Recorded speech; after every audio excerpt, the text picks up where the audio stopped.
Hello, hello. And just like that, we're live. Let me pull up my comment feed here because I can never see it on our dashboard for whatever reason.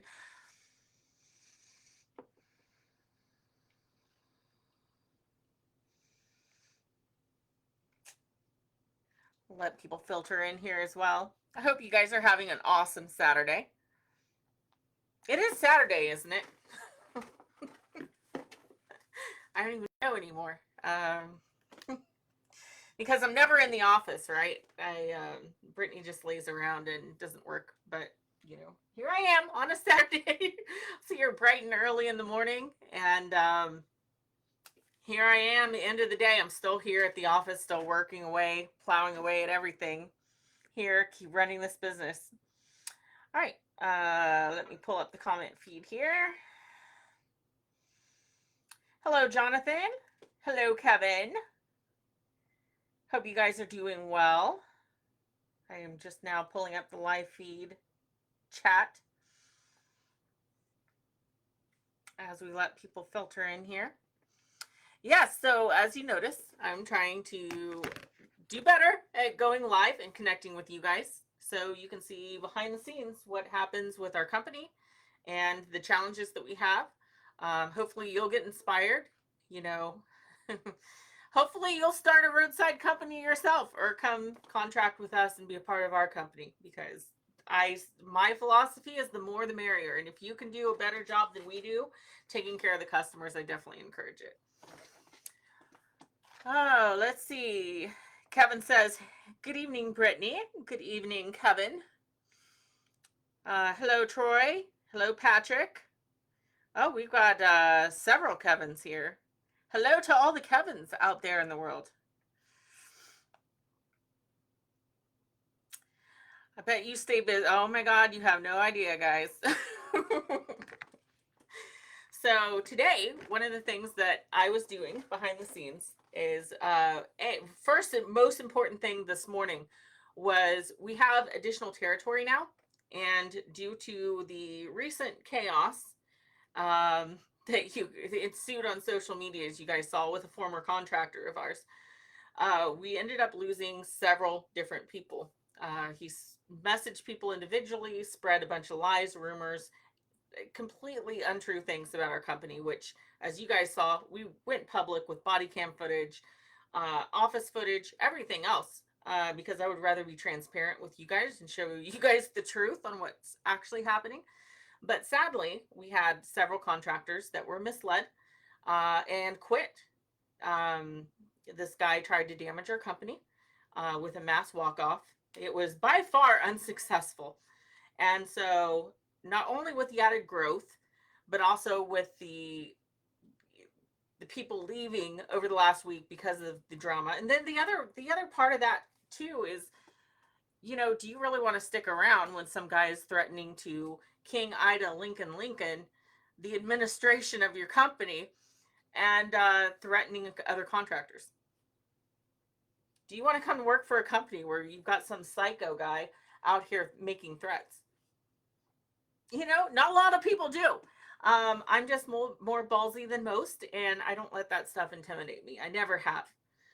Um, so yeah, so back to today. So first thing this morning, first thing on the agenda was to get to the applications. We had a lot of them. We had applicants were filling positions in down by Lebanon, Missouri, St. Robert, Lake of the Ozarks. We need additional positions in Kansas City, not because of any loss here in particular, but we have gained contracts. And so we need more help. We need a night guy for Kansas City. We need a second person to be able to help handle all of the calls. No, a third person during the day, a second person overnight to be able to handle the calls here. We're also getting to ready to expand to 3 other areas as well. So first and foremost, if you guys want to become a road tech and work for our company, go to midwestroadrescue.com, and there's a big tab that says apply up top. I review all the applicants myself, as well as the aptitude tests and everything else that we put you through during the application process. So like I said, we're hiring Kansas City, Junction City, Manhattan, and Salina. are areas that we're desperately needing somebody right now. Right now, I have nobody for those areas. And the last guy, like I said, was making like 1,500 a week or more. So it's good money. We get a lot of calls out there along I-70. So if you're in those areas, please apply. Um, Kansas City, I think Springfield's pretty well handled. I think we almost have Lake of the Ozarks handled at this point, but definitely throw your application in. You never know where we're expanding to next and where we might need help. So I spent the good first part of the day just going through applicants. I have stacks of them. Um, so we actually have a scoring system for each application. So I score the applications based on previous experience, time at different jobs. Did they include a resume? How good was the resume? Are they open to us contacting their former employer? Did they list good references? Did they list skills? We go through all of those things and we quantify each one to a score, and they must achieve a passing score just to get past the application side. And then after that, we put you through an aptitude test. It's a pretty simple test, can be completed online, but that tests your critical thinking skills. Um, Believe it or not, case in point, we have had calls where before we did this aptitude test, we hired road techs that were trained how to do a lockout, right? And you put an airbag kit in the door and it bends the door slightly so you can get a rod in there and hit the unlock button, right?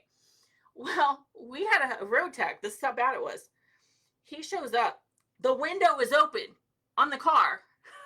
Like, not by much, but enough to get your rod in and just go boop and hit the unlock button. Window open. What would you do? Would you, if you showed up for a lockout and you could stick your rod right in without doing anything else and just hit the unlock real fast, would you do that? Or would you go to try to bend the door? Well, he tried to bend the door. And not only bend the door slightly, he bent the door to the point of causing damage on the customer vehicle. So he did it too much. And there was an open window. Who does that? And so that was when I realized, some of these guys, I don't know if it's a low IQ thing or what, but his thing was like, well, that's how I was trained to do, was bend the door. Like, dude, there's an open window. Stick your rod in, hit the button. So to prevent that from happening in the future, this is why we run people through these tests, test their critical thinking skills. I've had literally life and death emergencies on the road where, because you don't realize, if somebody, for instance, is locked out of their vehicle, might be late at night, or they run out of fuel on the highway and it's sub-zero weather. I mean, depending on where you're at in the city, that could be a death sentence, literally. I mean, who are you going to call? What if your cell phone's going dead? You need help like right now. And so some of these we label, or child stuck in a vehicle or something. And the parents are locked out. Well, that's an emergency. We've literally had road techs have 3 calls on them at the same time, which commonly happens. Sometimes we get busy and there's multiples, right? Problem is, we had this emergency call, and whenever an emergency call happens like that, that's life or death, it alerts you, it dings the hell out of you, it shows up red on your Tobook feed. I mean, you can't miss it. It says emergency, emergency. This guy left the person sit there, life or death. They were starting to have some medical issues. Left them sit there and said, well, I'm going to the next call because it's most furthest behind, and that's the right thing to do. Really? You would let somebody die over here, a risk, a fatality, because, well, policy says you go into the next call. I need people that have the critical thinking skills. And that's why law enforcement uses this. That's why fire rescue, I'm hearing, uses similar tests. And that's because we need people who can go, maybe if somebody could pass away and this is life-threatening, maybe I should jump ahead and go handle that call first that's in my queue.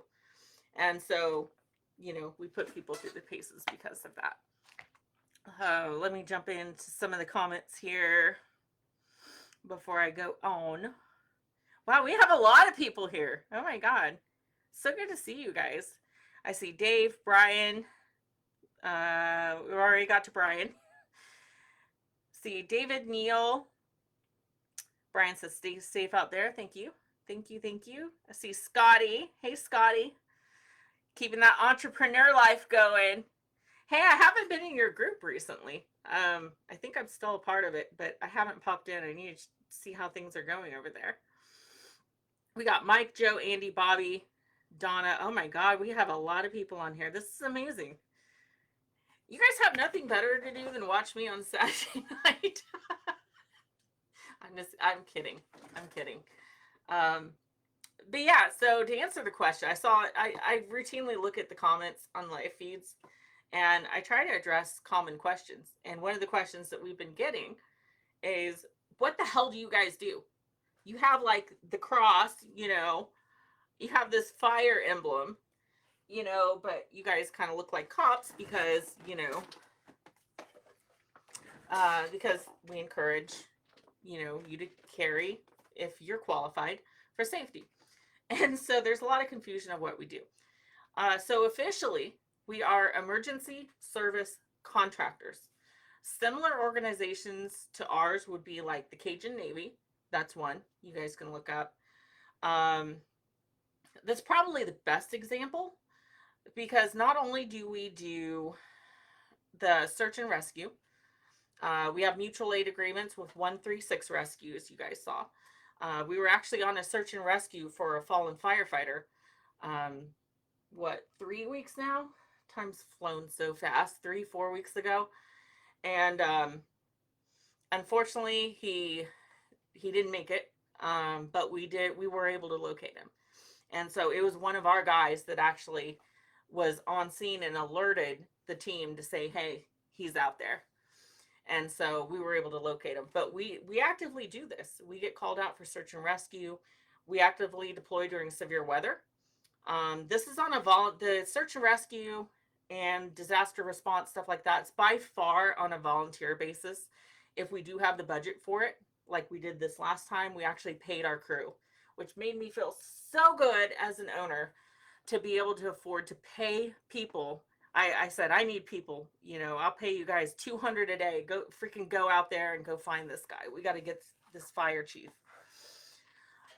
He's on our team. So anyway, but by far it's volunteer. So we do everything from deploying during severe weather. We cross-train all of our emergency response team members. We actually have an incident response team that does all of this.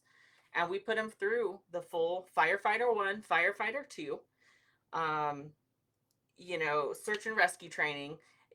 We require the same amount of training, the same level that local volunteer fire departments require.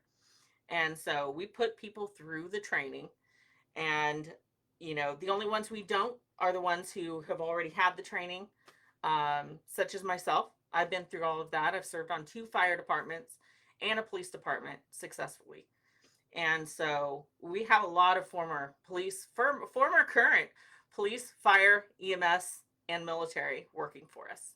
And so in many cases, they already have all of their certs, their FEMA certs, etc. And they're ready to go. So we do everything from the emergency response all the way down to the roadside assistance stuff. And what we do there, we have emergency winch vehicles. So we were helping the sheriff's office here so much that we were granted emergency authorization on our vehicles. That is why you see the red and blue lights and sirens. Like, we're fully equipped. By state statute in Kansas, they allow emergency winch vehicles. They consider them emergency vehicles within the state of Kansas.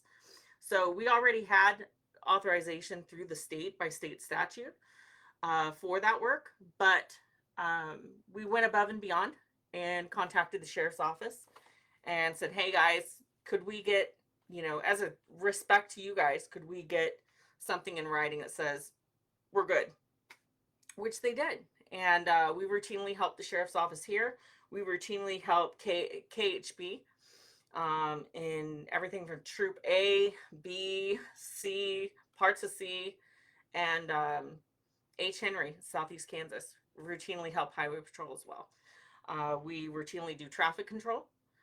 We help out at accident scenes. We can remove vehicles out of the roadway quickly. If there's a stalled vehicle, we can get it off the roadway. If there's a slide off that's now causing a backup or additional accidents, we can not only handle, getting that person back on the road and getting things moving, but we can also send additional units out, which we routinely do, for traffic control to make sure people are moving, to get a vehicle back if it's a dangerous curve or hill.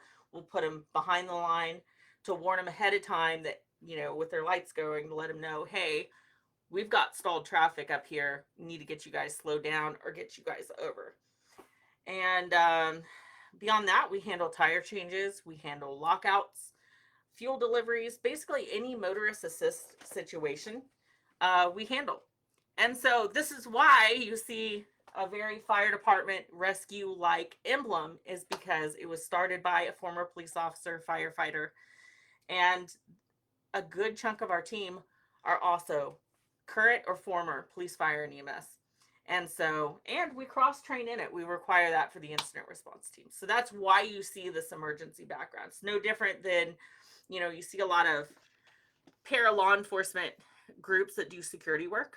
I was actually a part of that before I got into law enforcement specifically.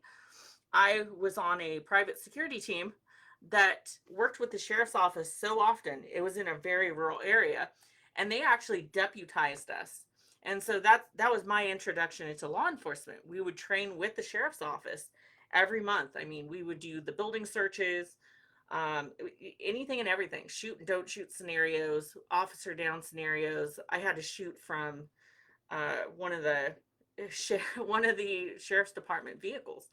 They actually made you roll up, lights and siren, and then you had to quickly deploy your seatbelt, take a tactical position, and decide when to fire. And there was an officer down, and you had to get to him to rescue him.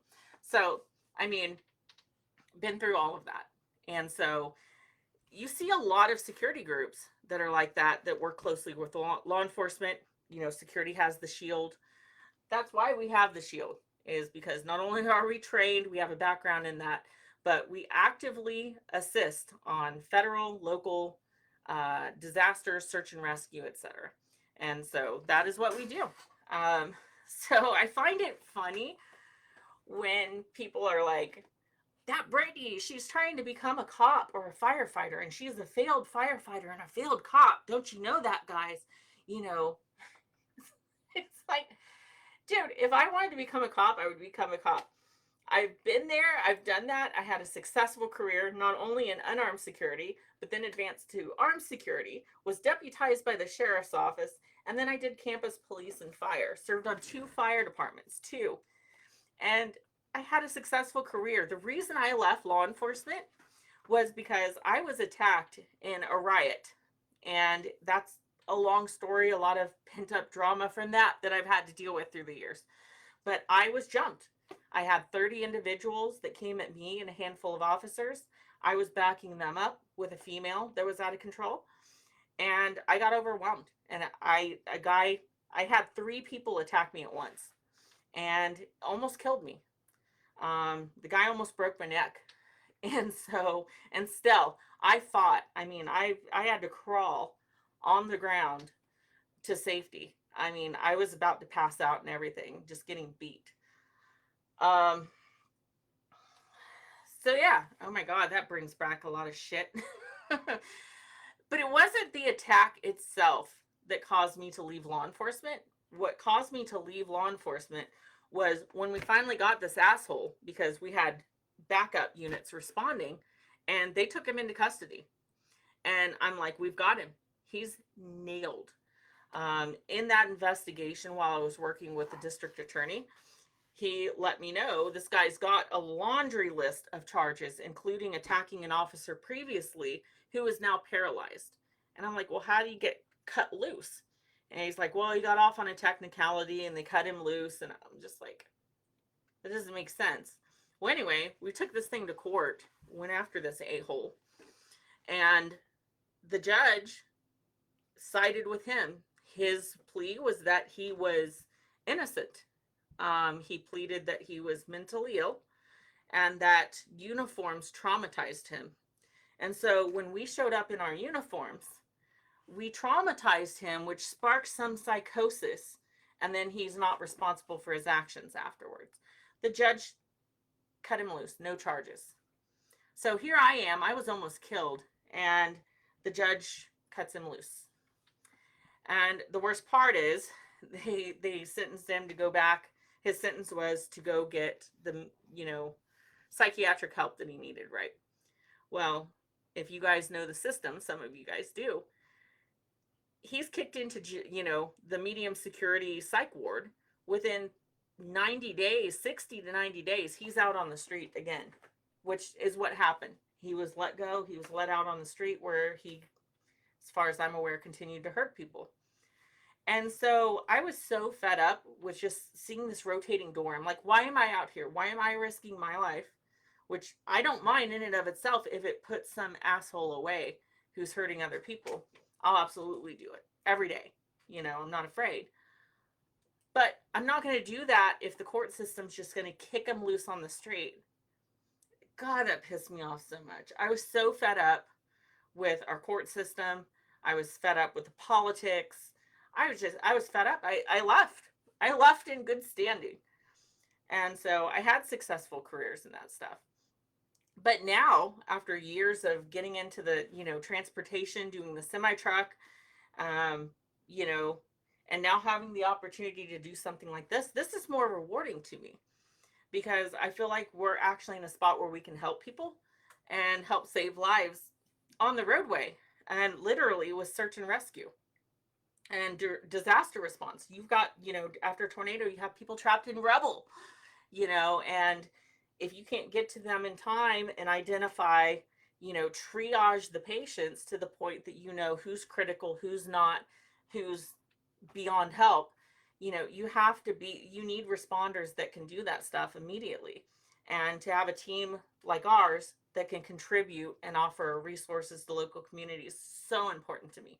I would much rather be doing this than fighting with the DA and some judge who's just going to kick some guy loose back onto the street.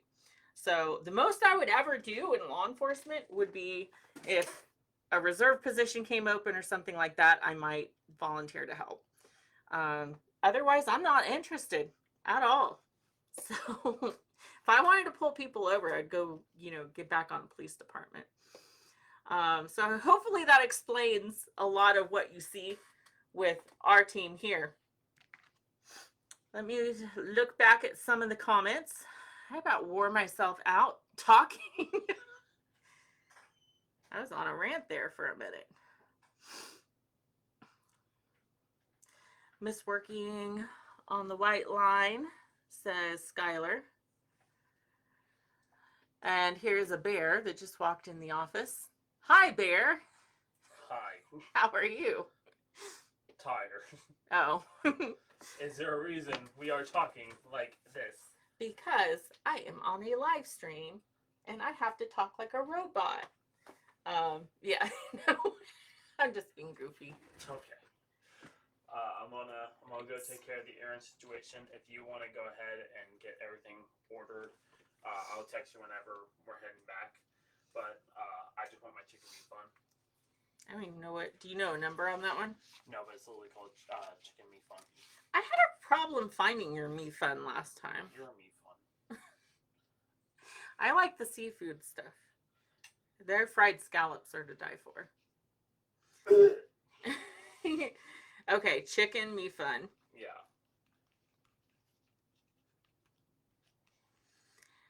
Okay, I'll let you know when I get that ordered. I'm going to wrap up here shortly. I'm just checking the comments, see how everyone's doing. So. Okay. I'm going to go get Aaron taken care of, and then I'll let you know whenever we're on our way. All right, cool. Okay. I love you. Love you too. All right.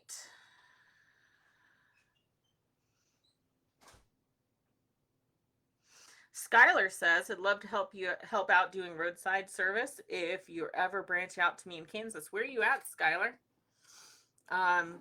To let you guys know, an overview of Kansas, we cover just beyond the whole entire eastern side of the state of Kansas right now.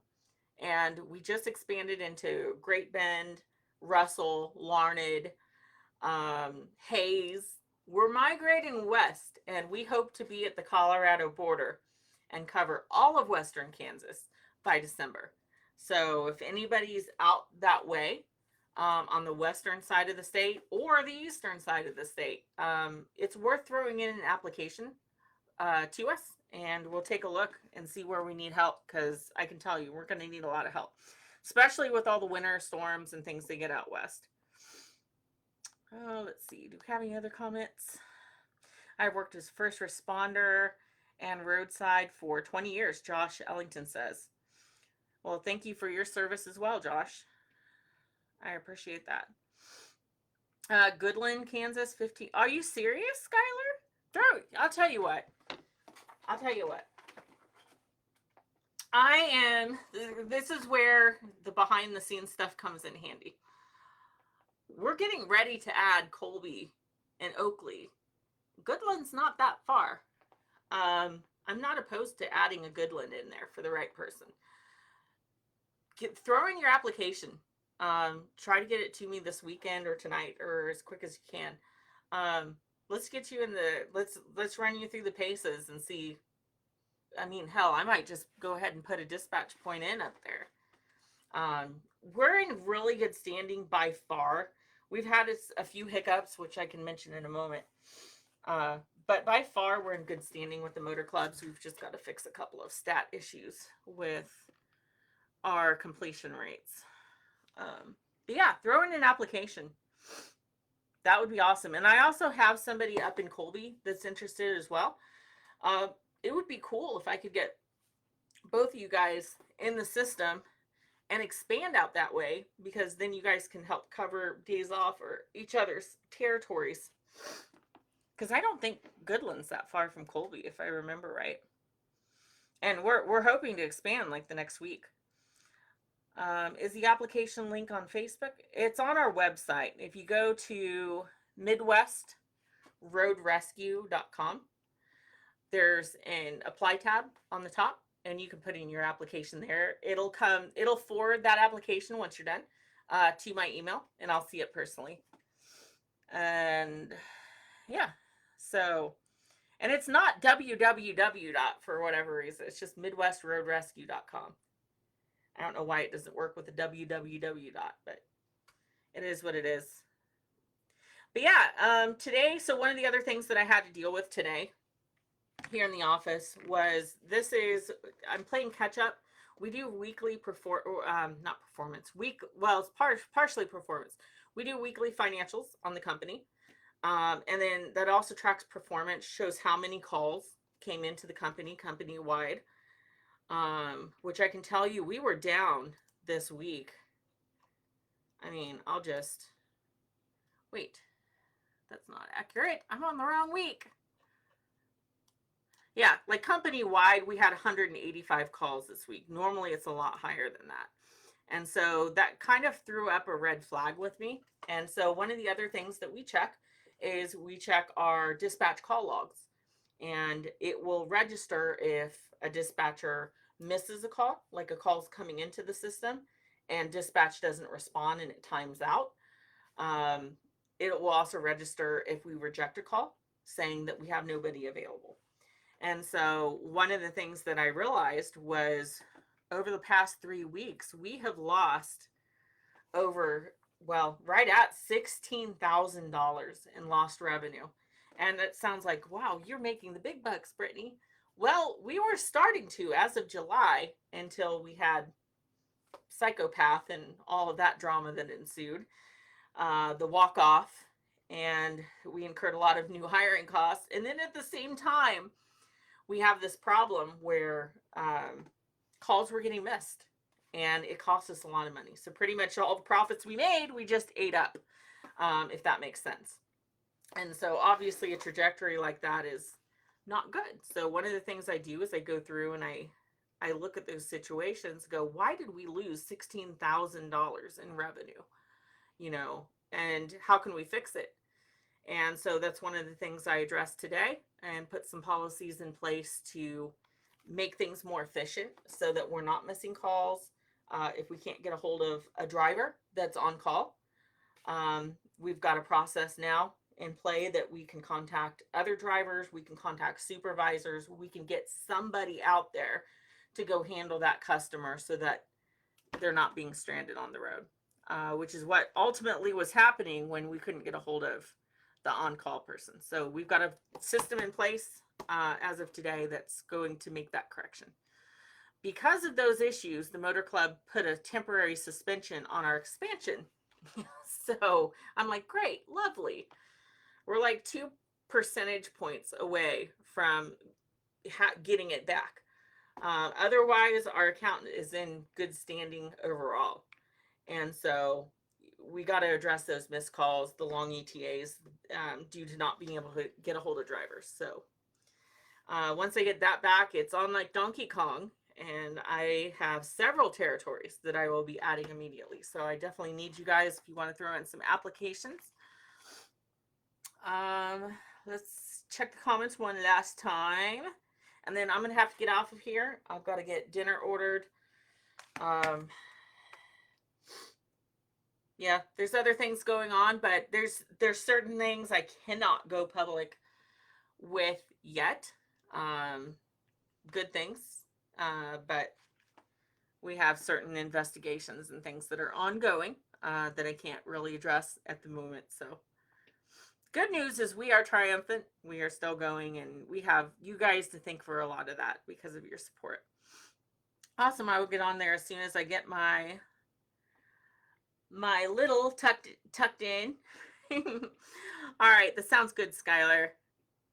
I will be looking for it. I'll probably get it. Depends if I get stuck in the office till 10 tonight.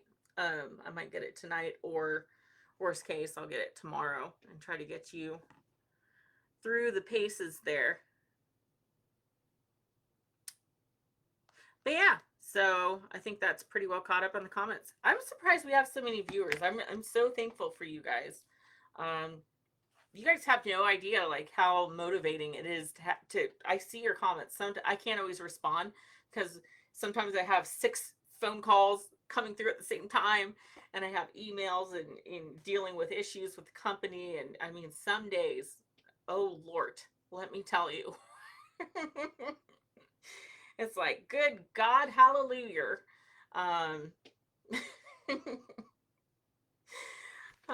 As Medea says in those movies. But yeah, I see the comments and I appreciate that so much. You guys are awesome. I'm going to try to continue to go live as much as humanly possible. We need that additional revenue right now. That's going to help get us to that next level where we can expand into those new territories and also fight back against some of these frivolous accusations, some of these legal issues that we're having with the former contractors, such as restraining orders and so forth.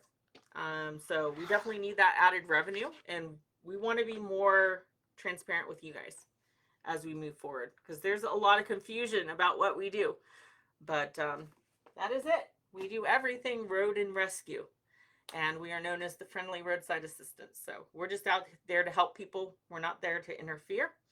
And that's why we get called by so many, 136 rescue and fire departments and police departments and sheriff's offices. That's why they call us, is because we're not there to get in the way. We're there to assist and be an asset to them.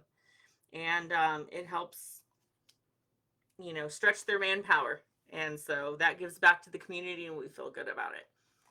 Anyway, that's enough for now, guys. I am going to let you guys go. Enjoy your Saturday night. I'm going to try to get me some sleep. Fingers crossed. It's like saying the Q word. It's bad juju. I will holler at you guys later. Love you guys.